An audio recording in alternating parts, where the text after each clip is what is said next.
Hello, good morning everybody. Welcome all of you in online classes of school.com.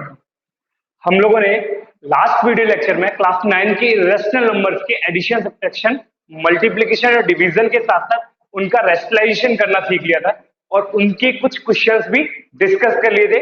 आपके जो doubts हैं वो मैं इस वीडियो लेक्चर में क्लियर करूंगा। जो भी आपके एक्सरसाइज में डाउट्स रहे हैं लास्ट वीडियो लेक्चर के, वो मैं वीडियो लेक्चर में क्लियर करने वाला हूँ। तो डाउट्स में पहला क्वेश्चन आपका क्वेश्चन नंबर 7 में सिंप्लीफाई करना है। उसका फर्स्ट पार्ट है √5 - 1 upon √5 + 1 plus √5 + 1 upon √5 - 1। Similarly second part है, तो फर्स्ट पार्ट को क्या करना पड़ेगा, दो टर्म है, एक √5 - 1 अपॉन √5 + 1, दूसरा टर्म है √5 + 1 अपॉन √5 - 1। सबसे पहले क्या करेंगे, आप इनका एलसीएम कर सकते हैं। जब करेंगे तो क्या आएगा, √5 + 1 मल्टीप्लाइड बाई √5 - 1। देखिए जब एलसीएम करेंगे, यहाँ √5 + 1 है और यहाँ √5 - 1 है।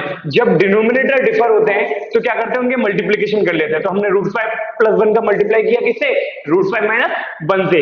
और क्या करेंगे, अब इसका इससे मल्टीप्लीकेशन करेंगे, √5 - 1 इंटू √5 - 1 क्या हो जाएगा, √5 का होल स्क्वायर। बीच में साइन क्या है, प्लस है, प्लस लगाएंगे। इसका जब मल्टीप्लाई करेंगे तो क्या आएगा, √5 + 1 का होल स्क्वायर। क्लियर। अब यहां सबसे पहले आपने जब न्यूमरेटर को सॉल्व करने गए, 5 - 1 का होल स्क्वायर दिख रहा है, यानी a माइनस बी का होल स्क्वायर। तो a माइनस बी का होल स्क्वायर क्या होता है, a स्क्वायर √5 का स्क्वायर प्लस b स्क्वायर यानी 1 का स्क्वायर माइनस 2a, a की वैल्यू √5 इंटू v। फिर ऐसे ही यहाँ √5 + 1 का होल स्क्वायर है, यानी a + b का होल स्क्वायर। तो a + b का होल स्क्वायर क्या होता है, a स्क्वायर यानी √5 का whole square plus b square it's mean 1 का स्क्वायर प्लस 2 इंटू a की value √5 into b whole upon a + b, a minus b, a square minus b square. जो आपने आइडेंटिटीज यूज किए हैं वो कौन से हैं, a + b का होल स्क्वायर क्या होता है, a square plus b square plus 2ab, a minus b का whole square b square minus 2ab। एक तो ये यूज किया आपने, एंड दूसरी कौन सी यूज की है, a + b इंटू माइनस क्या होता है, a square minus b। Clear. तो ये दोनों आइडेंटिटीज आपने यूज किए थे। देखिए यहाँ √5 का स्क्वायर कितना हो जाएगा, 5 प्लस का स्क्वायर 1 माइनस 2 √5 इंटू 1 का मल्टीप्लाई करेंगे तो 2√5 बचेगा प्लस यहाँ क्या है 5 + 1 2√5 होल डिवाइडेड बाई, किससे डिवाइडेड हो रहा है, √5 का स्क्वायर 5 माइनस का स्क्वायर 1, 2√5 का है 2√5 माइनस का है, कैंसिल आउट हो जाएगा, 5/1 6 प्लस 5/1 6 होल डिवाइडेड बाई 4, 6 और 6 12/4। 12 में जब 4 से डिवाइड करोगे तो कितना आ जाएगा, 3। तो ये आपका आंसर हो गया। तो कैसे सिंप्लीफिकेशन करनी है आप लोग आराम से समझ सकते हो। सिमिलरली इस क्वेश्चन में भी वही कुछ करना है, देखते हैं कैसे करेंगे। यहां जब आप एलसीएम लोगे तो ये हो जाएगा 5 माइनस √15 इंटू 5 प्लस √15। सिमिलर क्या था, 5 माइनस √15 है, 5 प्लस √15 है। डिनोमिनेटर जब डिफर होंगे तो क्या होगा, एलसीएम लेंगे तो डिनोमिनेटर का मल्टीप्लिकेशन हो जाएगा। अब इसका इससे मल्टीप्लाई करोगे तो 5 प्लस √15 मल्टीप्लाइड बाई 5 प्लस √15, तो 5 प्लस √15 का होल स्क्वायर प्लस इसका जब इससे करोगे 5 माइनस √15 का होल स्क्वायर। अब ध्यान से देखिए a प्लस बी का होल स्क्वायर, तो a स्क्वायर 5 का स्क्वायर प्लस बी स्क्वायर यानी 15 का whole square plus 2a, a की वैल्यू कितनी है 5 इंटू b की वैल्यू कितनी है √15 2ab plus similarly a minus b का होल स्क्वायर करोगे तो a स्क्वायर यानी 5 का स्क्वायर माइनस v का स्क्वायर यानी √15 का होल स्क्वायर और सॉरी a बी का a square plus b square minus 2ab, तो माइनस 2 इंटू ए की वैल्यू कितनी है 5, बी की वैल्यू कितनी है √50, whole divided by a minus b, a plus b, तो a square minus b square. Similar जो आइडेंटिटीज हम यहाँ यूज किए थे वही आइडेंटिटी हमें यहाँ भी यूज करनी होगी। तो यहाँ हो जाएगा 5 का स्क्वायर हो जाएगा 25 प्लस √15 का स्क्वायर हो जाएगा 15 प्लस 2 5 जा 10 √15 प्लस 5 का स्क्वायर 25 √15 का स्क्वायर 15 माइनस 5 2 जा 10 इंटू √15 होल डिवाइडेड बाई 5 का स्क्वायर 25 माइनस √15 का स्क्वायर 15 माइनस से ये प्लस कैंसिल आउट हो जाएगा 25 और 15 40 और 40 कितना हो जाएगा 80 हो जाएगा ना, डिवाइडेड बाई कितना बचेगा यहाँ 10 बचेगा और 80 डिवाइडेड बाई 10 इट्स मीन 8। तो ये क्वेश्चंस कैसे करने थे आप लोग समझ पाए होंगे, ठीक है। तो कुछ और डाउट्स हैं वो भी मैं आपसे डिस्कस कर देता हूं, पहले आप इसे नोट कर लीजिए। अब नेक्स्ट क्वेश्चन है हमारे सामने क्वेश्चन नंबर 9। क्या है इस क्वेश्चन में, ये लिखा हुआ है इफ x इक्वल दे रखा है √3 plus 1 upon 2 find the value of 4x³ plus 2x square minus 8x plus 7। कैसे वैल्यू फाइंड करेंगे या इस टाइप के क्वेश्चंस को कैसे करते हैं वो हम लोग देख लेते हैं। सबसे पहले आप एक बात समझ लीजिएगा कि आपको जो x की ये वैल्यू दे रखी है इस वैल्यू को अगर आप चाहें इस फंक्शन में पुट करना भी चाहें तो आप आंसर को बहुत आसानी से नहीं निकाल सकते। तो फिर करते क्या है इसे आंसर को निकालने के लिए, सबसे पहले हम यहाँ x की जो वैल्यू दे रखी है कितनी है √3 प्लस 1 अपॉन 2, इसे ऐसे सिंप्लीफाई करेंगे कि रूट वाली वैल्यू एक तरफ रह जाए बाकी सारी वैल्यूज एक तरफ आ जाए। तो सबसे पहले क्या होगा, करना क्या होगा, सिंस x इक्वल है √3 प्लस 1 अपॉन 2, तो 2 ये मल्टीप्लाई डिवाइड में है तो मल्टीप्लाई में आएगा क्योंकि मुझे रूट इधर छोड़ना है, तो ये मल्टीप्लाई में जाएगा तो ये हो जाएगा 2x इक्वल √3 प्लस 1 और ये प्लस का 1 इधर आके -1 हो जाएगा, तो ये हो जाएगा 2x माइनस 1 इक्वल √3। क्लियर। तो मैंने आपको क्या बताया था, ऐसे क्वेश्चंस को करने के लिए जिनमें रूट्स दिए हों, एक्स की वैल्यू रूट के टर्म में दी हो और आपको कोई इक्वेशन निकालना हो एक्स के टर्म में, क्या दे रखे इक्वेशन दे रखी हो, ये 4x स्क्वायर वो x³ plus 2x square minus 8x plus 7। तो इसकी अगर आपको वैल्यू फाइंड करनी है यानी ऐसे कोई फंक्शन की वैल्यू फाइंड करनी है जिनमें x की पावर 1 2 3 कुछ भी हो, जैसे 3 भी पावर है 2 भी है 1 भी है, तो इसमें सबसे पहले क्या करेंगे, आप रूट की वैल्यू को एक तरफ कर लेंगे। तो आपने रूट की वैल्यू एक तरफ कर ली, अब रूट खत्म करने के लिए क्या करना पड़ेगा, आपको स्क्वायर करना पड़ेगा। तो on squaring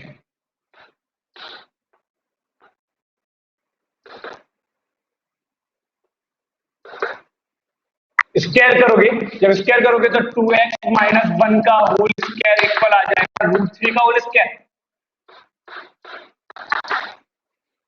a minus b का होल स्क्वायर, तो a स्क्वायर यानी 2x का whole square plus square plus 2 into a की वैल्यू कितनी है 2x इंटू b की वैल्यू इक्वल √3 का स्क्वायर कितना आ जाएगा 3 आ जाएगा, 2x का होल स्क्वायर करोगे कितना आएगा 4x स्क्वायर प्लस 1 और माइनस 2 जा 4x इक्वल कितना है 3 है।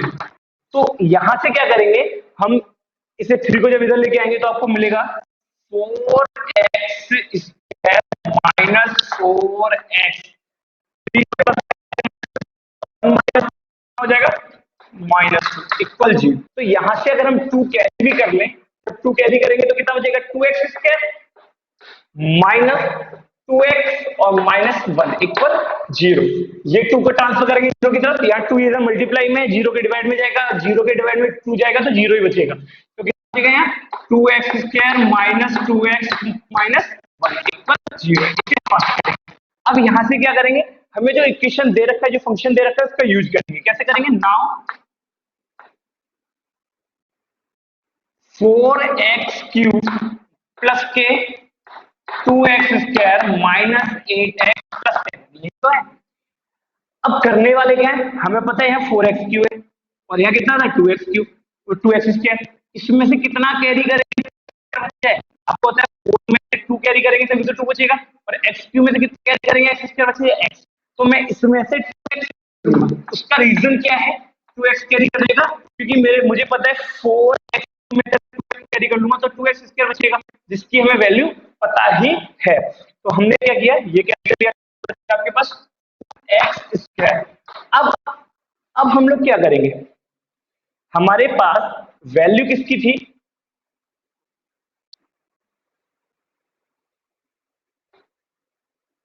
2x स्क्वायर ऐसे ही लिख लिया हम लोगों ने। अब यहां बचा हुआ है आपके पास, कितना बचा हुआ है 2x square minus 8x plus 7, यही तो है। अब सबसे पहले हमारे यहाँ फर्स्ट इक्वेशन से वैल्यू निकालें किसकी 2x स्क्वायर की, तो कितनी 2x स्क्वायर इधर आएगा 2x प्लस 1, ये इक्वेशन से वैल्यू लगाते हैं, हम इस वैल्यू को यूज करते हैं। देखिए तो 2x इंटू कितना हो जाएगा 2x स्क्वायर की वैल्यू कितनी है 2x प्लस 1, कितना है 2x square minus 8x plus 7।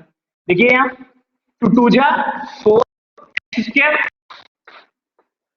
Plus यहां हो जाएगा 2x plus 2x square minus 8x plus 7।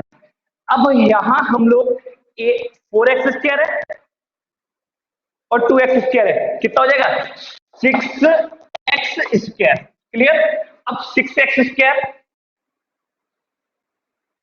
देखिए, सबसे पहले हम 6x स्क्वायर की वैल्यू तो हमारे पास है नहीं, हमारे पास कितनी है 2x स्क्वायर की, तो 4x स्क्वायर और 2x स्क्वायर कितना हो गया 6x स्क्वायर, प्लस का 2x है माइनस का 8x से कितना बचेगा माइनस का 6x प्लस 7। अब 6x स्क्वायर को मैं लिख सकता हूं 3 into 2x square minus 6x plus 7। 2x square की फिर से वैल्यू लगाते हैं, कितना है 3 इंटू 2x स्क्वायर की वैल्यू कितनी है 2x plus 1 minus 6x plus 7।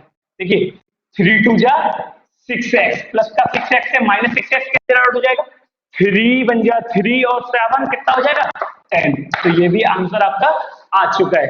अगर अब भी आपको समझ नहीं आता है तो आप पूछ सकते हैं, मैं दोबारा इस क्वेश्चन को क्लियर कर देता हूं कैसे करना है आपको।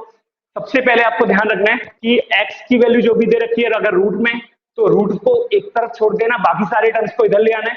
हमने क्या किया 2 को ट्रांसफर किया, 2 के बाद 1 जो प्लस का था इधर आके माइनस का हो गया। अब हमें बता रूट खत्म करने के लिए क्या करेंगे स्क्वायर करेंगे, स्क्वायर कर लिया, सॉल्व करके हमें क्या मिल गया ये इक्वेशन मिली, इसमें 2 कॉमन आ रहा है, 2 कॉमन लेके 0 में ट्रांसफर कर दिया, तो हमें क्या मिला 2x square minus 2x plus वो माइनस 1 इक्वल 0। अब हमने देखा यहाँ क्या है, यहाँ 4x क्यों है, हमें पता है अगर 4x की हमारे पास कितनी वैल्यू है 2x स्क्वायर की कितनी, 2x माइनस 1 को इधर लेके आएंगे 2x square.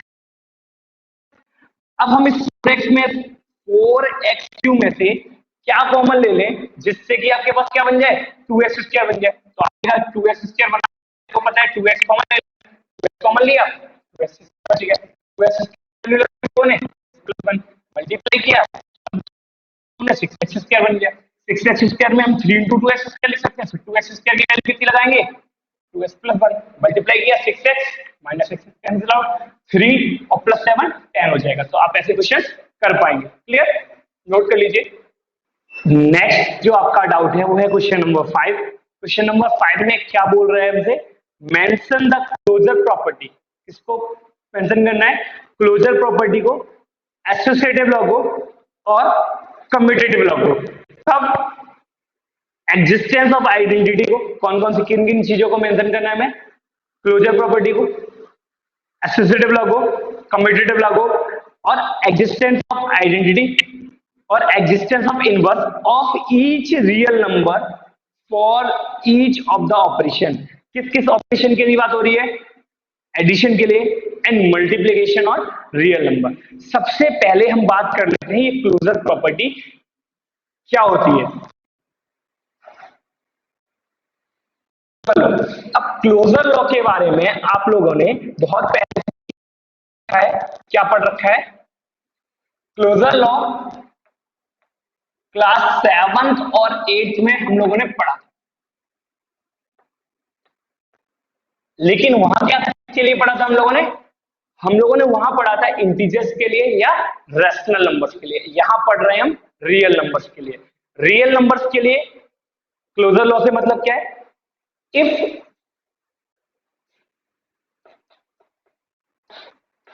R1 and R2 are two real number,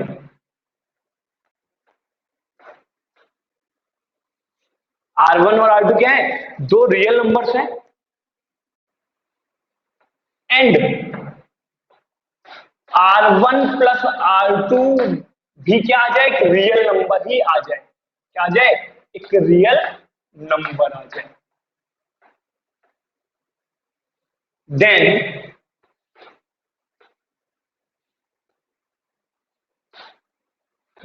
addition of real number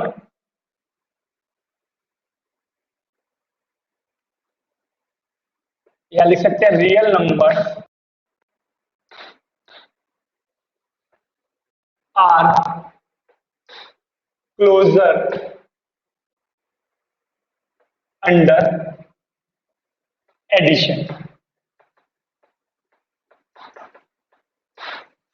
किसके अंडर क्लोजर होंगे? Under addition. देखिए सबसे पहले मैं आपको बता दूं क्लोजर लॉ से मतलब क्या है हमारा।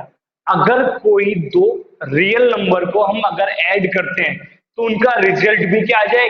रियल नंबर आ जाता है, तो वो हमेशा क्या होगा? क्लोजर लॉ को फॉलो करेगा। या सीधे सीधे शब्दों में समझ सकते हैं, अगर कोई दो एक जैसी चीजों को अगर हम ऐड करें, दो एक जैसी का मतलब दो नेचुरल को ऐड करें तो नेचुरल आ जाए, दो इंटीजर्स को ऐड करें तो भी इंटीजर्स आ जाए, दो रैशनल को ऐड करें रैशनल आ जाए, दो रियल को ऐड करें रियल आ जाए, तो वो हमेशा किसको फॉलो करेगा? क्लोजर लॉ को फॉलो करेगा। क्लियर? तो अगर कोई दो रियल को अगर हम ऐड कर रहे हैं और एक रियल नंबर ही हमें फाइंड हो रहा है, तो हम कहेंगे कि जो रियल नंबर्स हैं वो क्या है? क्लोजर है किसके अंडर? Under addition. क्लियर? कोई दिक्कत? तो अब मैं आपको बता दूं सारे रियल नंबर एडिशन के अंडर क्लोजर लॉ को फॉलो करते हैं। इसका मतलब क्या है? सारे के सारे रियल नंबर्स को अगर हम ऐड करें, कोई भी दो रियल नंबर्स को अगर हम ऐड करें तो हमेशा क्या होगा? हमें एक रियल नंबर ही मिलेगा। तो हम लिख सकते हैं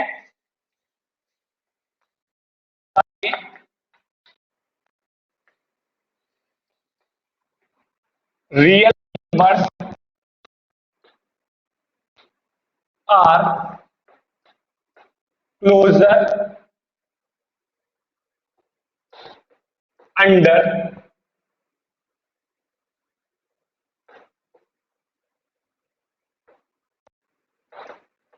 एडिशन। तो आप कभी भी दो रियल नंबर्स को ऐड करोगे तो हमेशा आपको एक रियल नंबर ही मिलेगा। तो हम कह सकते हैं real numbers are closure under addition. Clear? तो सिमिलरली मल्टीप्लीकेशन की अगर हम बात करें तो अगर हम कोई भी दो रियल नंबर को मल्टीप्लाई करेंगे तब भी हमें एक रियल नंबर ही मिलेगा। इसका मतलब क्या है? ये नंबर फर्स्ट है, नंबर सेकंड डाल लिख लेते हैं। रियल नंबर आर क्लोजर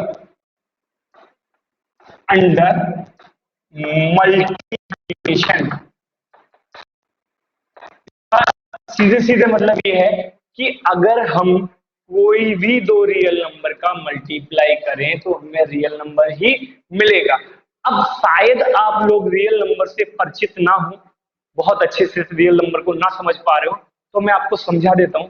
जितने भी अब तक आपने नंबर देखे थे जो बिना रूट वाले थे या रूट वाले थे, पॉजिटिव थे या नेगेटिव थे, जो होल में लिखे थे या फ्रैक्शन की फॉर्म में लिखे थे, सारे के सारे रियल थे। इसका मतलब क्या है?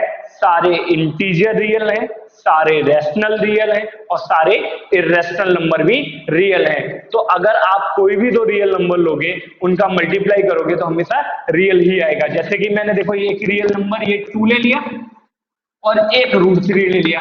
आप कहोगे एक रियल है दूसरा रियल नहीं है, नहीं दोनों रियल है। आपको पता है ये क्या है? रैशनल, और ये क्या है? रैशनल। और रैशनल और इरैशनल दोनों क्या होते हैं? रियल होते हैं। तो इनका मल्टीप्लाई करोगे तो ये आएगा 2√3 जो कि क्या आएगा? इरैशनल आएगा। और इरैशनल है तो इसका मतलब क्या है? रियल है। तो ये क्या आ गया? रियल आ गया। ठीक है ना? तो आप कह सकते हैं कि जो रियल नंबर्स हैं वो मल्टीप्लीकेशन के अंदर भी क्या होते हैं, क्लोजर होते हैं। क्लियर? तो ये तो हो गया क्लोजर लॉ। दूसरा है आपका एसोसिएटिव।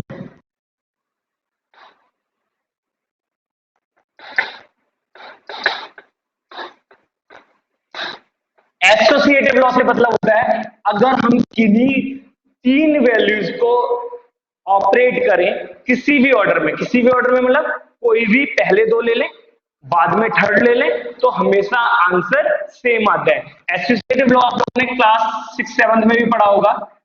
ए प्लस बी प्लस सी अगर तीन है तो हम अगर ए प्लस बी प्लस या ए प्लस बी कर लें प्लस सी कर लें, हर केस में अगर ये इक्वल आएगा तो इसका मतलब क्या है, एसोसिएटिव लॉ को फॉलो कर रहा है। और आपको पता है रियल नंबर एसोसिएटिव लॉ को फॉलो करते हैं। अगर आप कोई भी तीन रियल नंबर ले लोगे और उन्हें किसी भी ऑर्डर में ऐड करोगे हमेशा ही वो इक्वल ही आएंगे।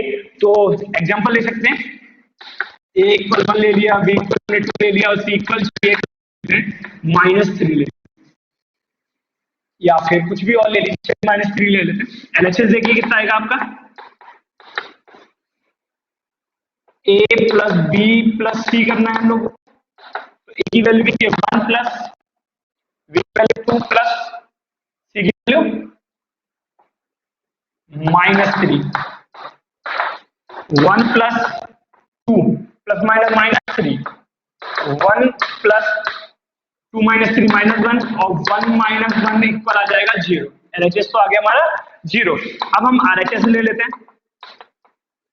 आरएचएस क्या है हमारा, A plus B plus C 1 plus 2 C की वैल्यू -3, 1 प्लस 2 3 हो जाएगा, प्लस माइनस -3 3 -3 0। आपने देखा this implies that a plus b plus c, ये जो आपका आरएचएस पहले से इक्वल आ गया, यानी इक्वल आ गया ए प्लस बी प्लस सी के। तो हैंस जो आपके एडिशन होगा वो किसको लॉ को फॉलो करेगा, एसोसिएटिव लॉ को फॉलो करेगा। किसके लिए, रियल नंबर के लिए। तो hence real number follow the associative law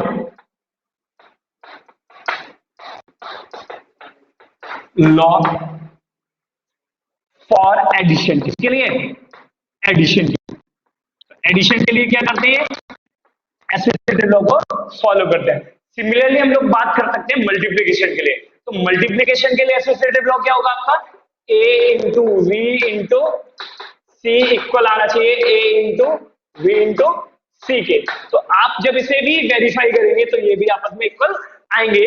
अगर इसका मतलब है कि रियल नंबर मल्टीप्लीकेशन के लिए भी एसोसिएटिव लॉ को फॉलो करते हैं। इसका मतलब क्या है, कोई भी तीन अगर रियल नंबर लोगे उन्हें किसी भी ऑर्डर में मल्टीप्लाई कर लो। अगर हम पहले दोनों को पहले मल्टीप्लाई कर लें उसमें थर्ड को मल्टीप्लाई कर दें, या पहले लास्ट के दोनों मल्टीप्लाई कर लें उसमें फर्स्ट को मल्टीप्लाई कर दें, तो हमेशा दोनों ही केस में इक्वल आने वाला है। तो हम लिख देंगे यहाँ से real number follow associative law for multiplication. तो रियल नंबर मल्टीप्लीकेशन के लिए एसोसिएटिव लॉ को फॉलो करते हैं। अब इसके बाद हम लोग जानेंगे एग्जिस्टेंस ऑफ आइडेंटिटी और एग्जिस्टेंस ऑफ इनवर्स। देखिएगा, तो अभी हम लोग देख रहे थे कि किसको, क्लोजर लॉ को प्रूव किया था और एसोसिएटिव को। अब आइडेंटिटी की बात कर लेते हैं। एग्जिस्टेंस ऑफ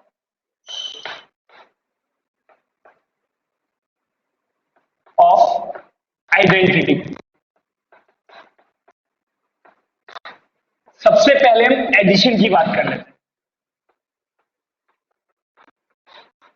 एडिशन के लिए आइडेंटिटी क्या होती है, देखिए कोई भी एक ऐसी वैल्यू जिसे एक रियल नंबर में ऐड करें उस रियल नंबर पे कोई भी इफेक्ट ना पड़े तो उसे कहेंगे उस रियल नंबर के लिए एडिटिव आइडेंटिटी। तो एडिटिव आइडेंटिटी क्या होगी, इसकी डेफिनेशन लिख लेते हैं। If a is any real number such that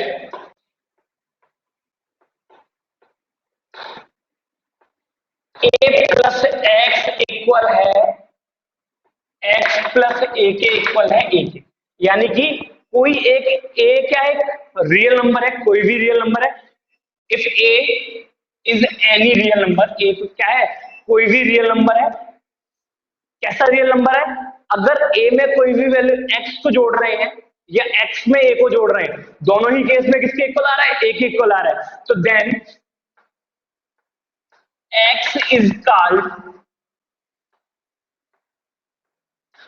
additive identity.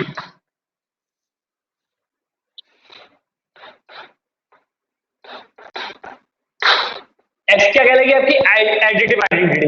अब आपको पता होना चाहिए एडिशन के लिए कौन सा एक नंबर ऐसा है जो इस कंडीशन को फॉलो करेगा, वो केवल क्या है, जीरो है। तो देखते हैं नाउ,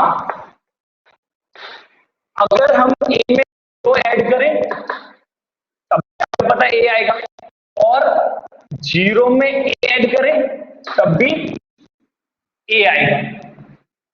तो एडिशन के लिए आपको एक ऐसा नंबर एक्स ढूंढना था जो क्या करे, इस कंडीशन को फॉलो करे। किस कंडीशन को फॉलो करे, ए प्लस एक्स करें तब भी ए आ जाए, और एक्स प्लस ए करें तब भी ए आ जाए, यानी कि कुछ भी जोड़े क्या आ जाए, हमेशा ए ही आए, यानी ए का मतलब वही नंबर लौट के आ जाए, कुछ भी चेंज ना हो। तो आपको पता है केवल एक जीरो ही नंबर ऐसा है जिसे किसी में ऐड करने से कोई चेंज नहीं होता। तो हमें पता है ए प्लस जीरो ए होगा, और जीरो प्लस ए भी क्या होगा, ए होगा। तो देन जीरो जो होगा is the additive identity for real number. Clear. Similarly अगर हम एडिशन की बात ना करके किसकी बात करते, मल्टीप्लीकेशन की बात करते, तो मल्टीप्लीकेशन भी क्या होता है,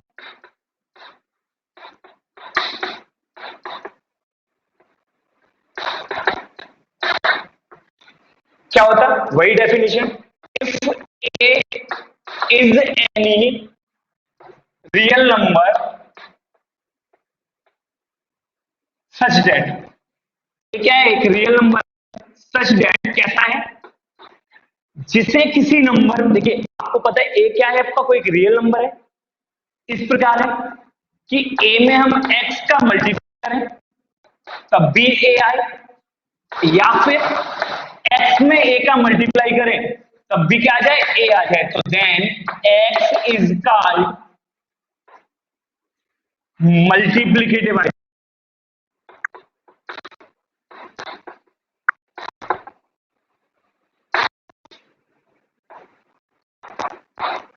एक्स क्या होगी आपकी, मल्टीप्लीकेटिव आइडेंटिटी होगी।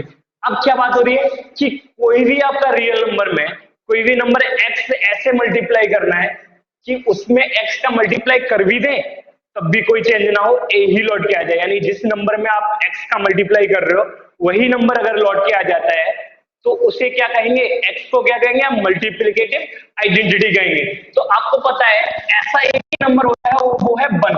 नाउ आपको पता है ए इंटू तब भी ए आएगा, और 1 इंटू ए करो तब भी 1 ए ही आएगा।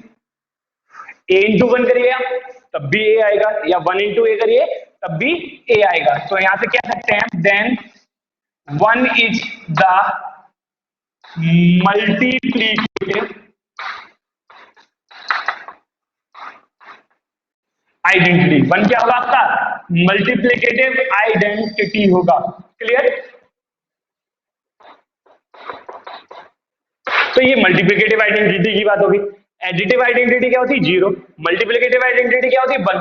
तो किसी भी रियल नंबर के लिए, रियल नंबर में कौन कौन आ जाते हैं, चाहे इंटीजर्स हो, चाहे रेशनल हो, चाहे इरेशनल हो, सबके लिए एडिटिव आइडेंटिटी हमेशा आपकी जीरो होती है, और मल्टीप्लिकेटिव आइडेंटिटी आपकी हमेशा 1 होती है। क्लियर। तो अब हम लोगों को रह गया केवल एडिटिव इनवर्स और मल्टीप्लिकेटिव इनवर्स। तो अभी हम लोगों ने क्लोजर लॉ, एसोसिएटिव लॉ और एग्जिस्टेंस ऑफ आइडेंटिटी के बारे में डिस्कस कर लिया था। अब हम लोग एग्जिस्टेंस ऑफ इनवर्स के बारे में देखेंगे, दोनों ही केस में, एडिशन और मल्टीप्लिकेशन के केस में। एग्जिस्टेंस ऑफ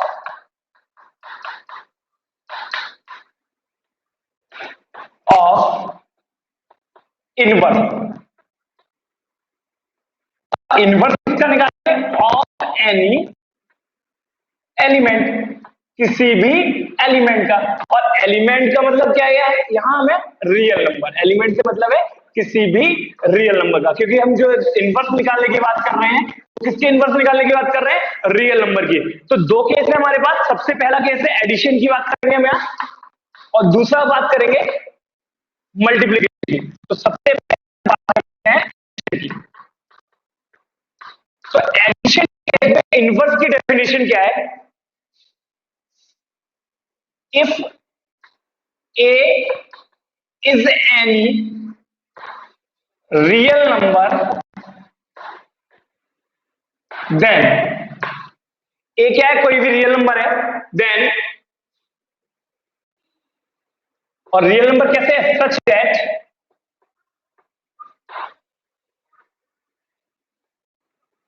A का मल्टीप्लाई कर रहे हैं, एडिशन की बात कर रहे हैं, तो एडिशन कर रहे हैं किसके साथ? किसी भी नंबर x के साथ, और उसका रिजल्ट आ रहा है, वो आइडेंटिटी आ रहा है। आइडेंटिटी किसका आ रहा है? आइडेंटिटी एडिशन का आइडेंटिटी।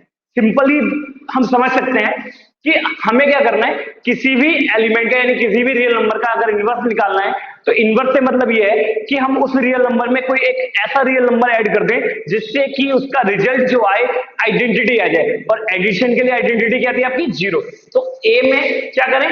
कोई भी रियल नंबर जिसका हम इनवर्स निकाल रहे हैं, किसका इनवर्स मान लेते हैं? ए का इनवर्स एक्स, इनवर्स क्या है? एक्स है। तो ए में अगर हम एक्स को ऐड करें तो क्या आ जाए? आइडेंटिटी आ जाए। या एक्स में ए को ऐड करें तब भी क्या आ जाए? आइडेंटिटी। आइडेंटिटी का मतलब जीरो आ जाए। तो then x is called inverse of a. X क्या कहलाएगा आपका? Inverse of a. दोबारा हम लोग इस चीज को, कॉन्सेप्ट को क्लियर कर लेते हैं।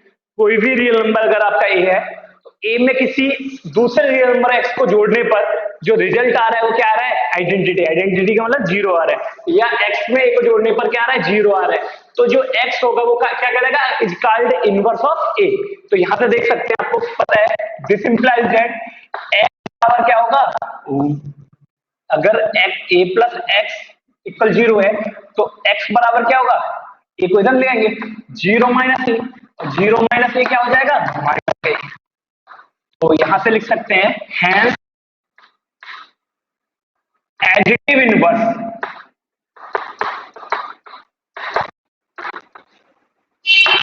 ऑफ ए। किसका एडिटिव इनवर्स? एक्स किसका एडिटिव इनवर्स माना जाता है? एक्स इनवर्स ऑफ ए। और वो कौन सा इनवर्स है? Additive inverse. तो ये क्या है आपका? एडिटिव इनवर्स है। किसका एडिटिव इनवर्स है? ए का। तो then hence additive inverse of A minus A, क्योंकि आपको पता है कि एक्स की वैल्यू कितनी मिली है? माइनस ए। तो ए का एडिटिव इनवर्स क्या होगा? माइनस ए। ऐसे ही हम मल्टीप्लिकेटिव इनवर्स की बात कर लेते हैं, यानी कि बात करते हैं मल्टीप्लीकेशन के लिए।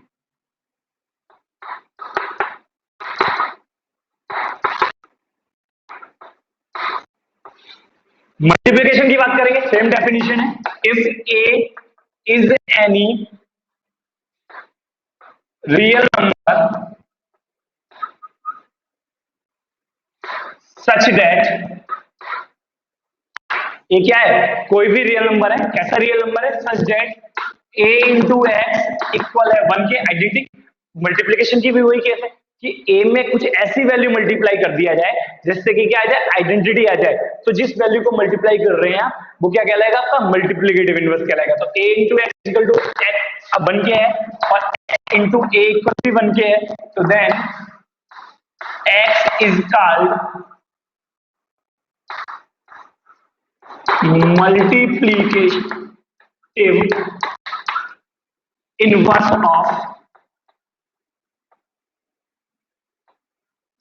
Of A.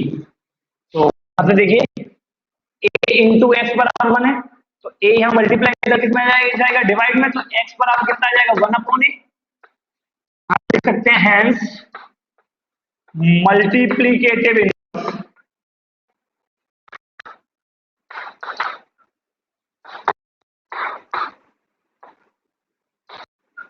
मल्टीप्लीकेटिव इनवर्स किसका? Multiplicative inverse of is 1/n। क्या होगा? 1/n। किसी भी नंबर, रियल नंबर ए का जो मल्टीप्लीकेटिव इनवर्स होगा वो क्या होगा? 1/a होगा। नोट डाल के लिख सकते हैं, 0 हैज नो मल्टीप्लीकेटिव। जीरो का कोई मल्टीप्लीकेटिव इनवर्स नहीं होता, क्योंकि अगर 0 लेंगे तो 1/0 क्या हो जाएगा? इनफाइनाइट। तो 0 का कोई भी मल्टीप्लीकेटिव इनवर्स नहीं होता। 0 है नो मल्टीप्लीकेटिव इनवर्स। क्लियर? तो ये मल्टीप्लीकेटिव इनवर्स, 0 को छोड़कर सारे रियल नंबर के मल्टीप्लीकेटिव इनवर्स होते हैं, केवल किसका मल्टीप्लीकेटिव इनवर्स नहीं होता? 0 का। तो ये जो प्रॉपर्टीज थे, closure law, associative law, existence of identity, existence of inverse, ये सारे हम लोगों ने डिस्कस कर लिए। आप लोग इन्हें नोट कर लीजिए। आगे लास्ट टॉपिक में आज वीडियो लेक्चर में डिस्कस कर रहा हूं, किसी भी रियल नंबर को नंबर लाइन पे कैसे प्लॉट करते हैं। तो अब तक हम लोगों ने किसी भी नंबर लाइन पे नेचुरल नंबर्स को, इंटीजर्स को, साथ के साथ रैशनल नंबर को प्लॉट करना या लोकेट करना सीख लिया था। आज हम लोग किसी भी रियल नंबर को, रियल नंबर से मेरा मतलब है इर्रेशनल को भी हम लोगों ने सीख लिया था, लेकिन आज हम जो सीखने वाले हैं वो इर्रेशनल नंबर को किस फॉर्म में लिखे हुए हैं। अगर इर्रेशनल नंबर लिखा हुआ है हमारा इस फॉर्म 4.3, नंबर लाइन पे कैसे रिप्रेजेंट करना है या कैसे लोकेट करना है, ये हमें सीखना है। तो देखिएगा क्या करने वाले हैं हम लोग। सबसे पहले मैं आपको इसका पूरा स्टेप बताऊंगा कि क्या करना है।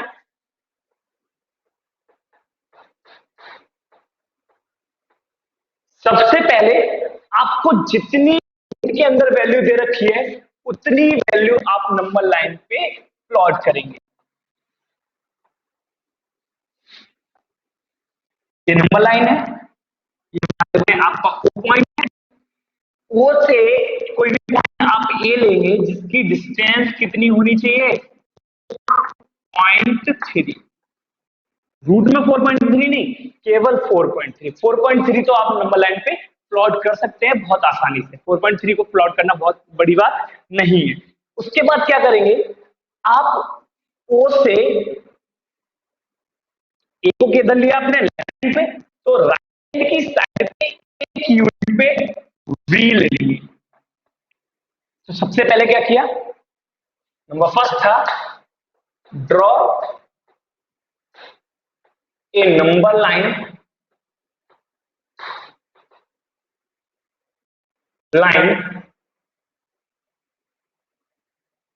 and locate A such that OA equal दे रखा है आपको 4.3। क्लियर? उसके बाद क्या किया? एंड OB इक्वल कितना लेना है आपको? 1 यूनिट। और वो भी किस साइड में लेना है? अपोजिट साइड में। Opposite side of a from o से ए के अपोजिट साइड में आपको बी लेना था। अगर आपने ए इधर लिया है तो बी कहां लेंगे? इधर ले लेंगे। तो आपने ये 1 यूनिट ले लिया। ठीक है? उसके बाद क्या करेंगे? आप ए बी का परपेंडिकुलर बाइसेक्टर ड्रॉ करेंगे। कैसे ड्रॉ करेंगे? या ए बी को परपेंडिकुलरली बाइसेक्ट करेंगे। कैसे करेंगे? आप लोगों को पता है। किसकी हेल्प लेंगे? प्रोटेक्टर की हेल्प लेंगे। प्रोटेक्टर की हेल्प से आधे से ज्यादा डिस्टेंस लेके एक आर्क करेंगे, एक आर्क नीचे करेंगे, एक आर्क करेंगे,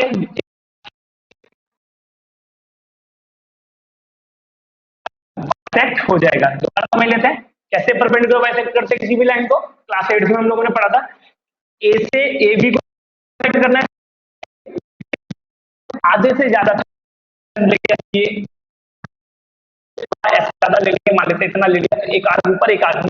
सिमिलरली एक आर्क इधर से उतनी डिस्टेंस एक आर्क नीचे। तो ये जो पॉइंट मिलेगा ना, ये पॉइंट मिल गया हम लोगों को एम। लाइट कर लेते हैं एम। उसके बाद क्या किया? दूसरा काम क्या किया था? Draw perpendicular bisector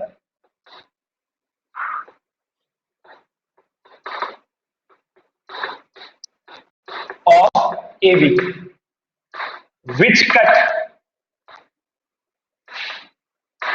AB at M। जो AB को कहां कट कर रहा है, M पे कट कर रहा है। अब M को सेंटर लेते हुए AM को रेडियस लेते हुए आप एक सेमी सर्कल ड्रॉ करेंगे। M को सेंटर लेते हुए AM को रेडियस लेंगे तो एक सेमी सर्कल ड्रॉ हो जाएगा ऐसे, ठीक है। M को सेंटर लेते हुए और AM को रेडियस लेते हुए आप करेंगे सेमी सर्कल ड्रॉ कर लेंगे। क्लियर? क्या करेंगे? Draw a semi circle draw a semi circle taking M as center, M as center and AM as radius। AM को क्या करेंगे आप? रेडियस ले लेंगे। M को सेंटर ले लिया आपने, किसकी हेल्प से? कंपास की हेल्प से। M को सेंटर लिया, AM को रेडियस लिए, एक सेमी सर्कल ड्रॉ कर लिया। क्लियर? अब क्या करेंगे? उसके बाद क्या करेंगे? ऊपर परपेंडिकुलर ड्रॉ करेंगे। परपेंडिकुलर कैसे ड्रॉ करते हैं? ओप से क्या करेंगे? एक आर्क कैसे लगाएंगे? ऐसे। फिर यहाँ 60, 20, 120 का हाफ करेंगे 90। ये आपका परपेंडिकुलर ड्रॉ कर लिया। थर्ड स्टेप है draw a perpendicular on O, point O which cut semicircle at, जो कट कर रहा है मान लेते हैं सेमीसर्कल P पे, एट P, ठीक है। आपने सेमीसर्कल इससे ये जो पॉइंट था आपका जो कट कर रहा था ये परपेंडिकुलर सेमीसर्कल को, वो किस पे कर रहा था? P पॉइंट पे कर रहा था। अब क्या करना है आपको? OP को डिस्टेंस लेते हुए एक आर्क लगाएंगे, यानी क्या करेंगे? प्रोटेक्टर की जो निब है उसे O पे लगाएंगे और पेंसिल को कहां लगाएंगे? P पे लगाएंगे और एक आर्क ऐसे लगा देंगे। उसके बाद करेंगे ड्रॉ, क्या करेंगे आप? मैंने भी बताया था आपको, प्रोटेक्ट जो आपका कंपास होगा, कंपास को कहां लगाएंगे आप? ऊपर, और पेंसिल को P पर, और उतनी ही एक आर्क लगाएंगे ऐसे।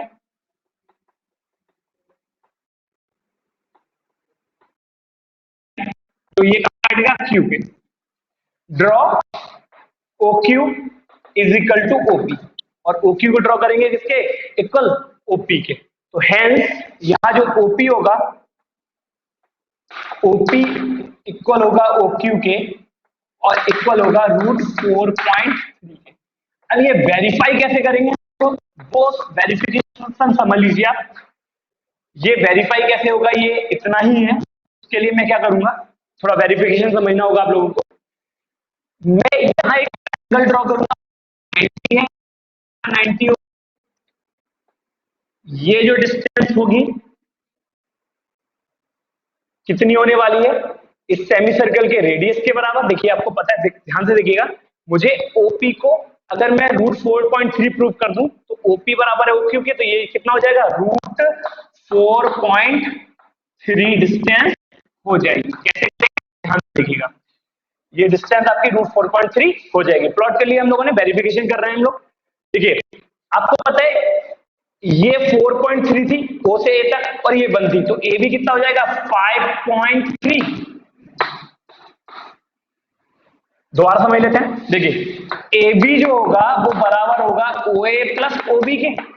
OA है 4.3, OB है कितना? 1.3, सॉरी 1, OB कितना है? 1 है, तो हो जाएगा 5.3, ठीक है। और आपको पता है ये जो है OA सेंटर, इसे सेंटर मानते हो तो सेमी सर्कल ड्रॉ किया था हम लोगों ने, OA रेडियस होगी। देखिए ये जो जब सेमी सर्कल ड्रॉ करेंगे तो OA और OP और OB तीनों बराबर होगा, तीनों रेडियस है। सेंटर से कंपार्टमेंट तक की डिस्टेंस रेडियस होती है, तो OA उतनी डिस्टेंस OP और उतनी ही OB। OA बराबर होगा OB के, बराबर होगा OP के, और बराबर होगा AB/2 के, और AB/2 इसका आधा करोगे तो कितना आ जाएगा 2 पॉइंट, देखिए 2 से डिवाइड करेंगे 2 2 जा 4 पॉइंट कितना बचा 11365, ये आ गया। क्लियर? तो किसकी वैल्यू मिली हमें लोगों को? OP की। अब इस पाइथागोरस लगा, ये OM होने वाले, OM बराबर कितना होगा, अगर निकालना है हमें तो OM निकालने के लिए क्या करेंगे हम, OV में से, सॉरी MV में से OV को हटा देंगे। यहां मैंने लिखा था रेडियस, रेडियस मेरी यहाँ AM है, गलती किया था मैंने यहाँ, आपको पता है यही तो रेडियस है AM, AM बराबर होगा VM के और बराबर होगा OP, ठीक है। तो आपको पता है अगर ये निकालना है OM, तो ये डिस्टेंस निकालने के लिए क्या करेंगे, पूरे MV में से OV हटा दो। अगर मुझे ये डिस्टेंस निकालनी है तो क्या करूंगा, इतनी पूरी डिस्टेंस में से ये हटा दूं। अगर मैं इस पूरी डिस्टेंस में से ये निकालने के लिए क्या करूंगा, मैं VM माइनस OV। VM कितना है आपका, VM आपका है 2.65 माइनस OV कितना है 1 है, तो ये हो जाएगा 1.65। क्लियर? अब आ जाते हैं ट्राइंगल में। इन ट्राइंगल, कौन सा ट्राइंगल, पाइथागोरस ट्राइंगल में, इन ट्राइंगल POM, पाइथागोरस लगाएंगे। पाइथागोरस में क्या होता है, हाइपोटेनस का स्क्वायर, तो हाइपोटेनस क्या है 90 के अपोजिट साइड क्या होगी, हाइपोटेनस का स्क्वायर बराबर होगा बेस का स्क्वायर यानी कि OM का स्क्वायर प्लस परपेंडिकुलर OP का स्क्वायर। तो अगर मुझे OP की वैल्यू निकालनी है तो दिस इंप्लाइज दैट OP का स्क्वायर बराबर हो जाएगा, OP का स्क्वायर की वैल्यू निकालनी है तो इसको बदल लिया, PM का स्क्वायर माइनस OM का स्क्वायर। PM की वैल्यू कितनी है, देखिए PM का है ये, और PM की वैल्यू ये जो मैंने लिखा था यहाँ, ये रेडियस PM ही होगी, तो PM की वैल्यू कितनी है 2.65 का होल स्क्वायर माइनस किसका होल स्क्वायर करना है हम लोग को, OM, और OM की वैल्यू कितनी निकाली हम लोगों ने 1.65 का होल स्क्वायर। देखिए अब इसका होल स्क्वायर करना बहुत कठिन होगा, तो इसमें मैं आइडेंटिटी लगाऊंगा A square minus B square, एक ब्रैकेट में A प्लस बी, एक ब्रैकेट में A माइनस बी, तो A प्लस बी, तो 2.65 1.65 A square minus b, A plus b, A minus b, तो 2.65 माइनस 1.65, तो ये जब ऐड करेंगे तो ये आ जाएगा 4.3, 4.3 का जब 1 से मल्टीप्लाई करेंगे किसकी वैल्यू आई है ये OP का होल स्क्वायर। तो OP का होल स्क्वायर ये, तो स्क्वायर रूट लेंगे कितना आ जाएगा, OP बराबर आ जाएगा रूट ऑफ 4.3, और OP ही किसके बराबर है, जो OP लिया था वही OQ लिया था हम लोगों ने, तो दिस इंप्लाइज दैट OQ आ जाएगा आपका रूट 4.3, और यही हमें वेरीफाई करना था, हेंस वेरीफाइड।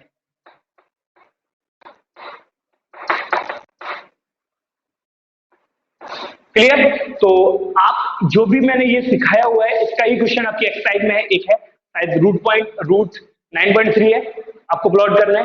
आराम से इसे 1 या 2 बार देखिएगा, आपको स्टेप स्टेप सब समझ में आ जाएंगे, आप आराम से इस क्वेश्चन को कर सकते हैं। तो जो भी यहाँ तक के डाउट्स थे मैंने आपसे डिस्कस कर लिए हैं, तो अगर आपको कोई भी और डाउट्स मिलते हैं तो आप जरूर कमेंट सेक्शन में लिख सकते हैं, ठीक है। नेक्स्ट वीडियो लेक्चर में हम एक्सपोनेंट्स की प्रॉपर्टीज के बारे में बात करेंगे, उनसे रिलेटेड कैसे क्वेश्चंस बनते हैं वो डिस्कस करेंगे, ठीक है।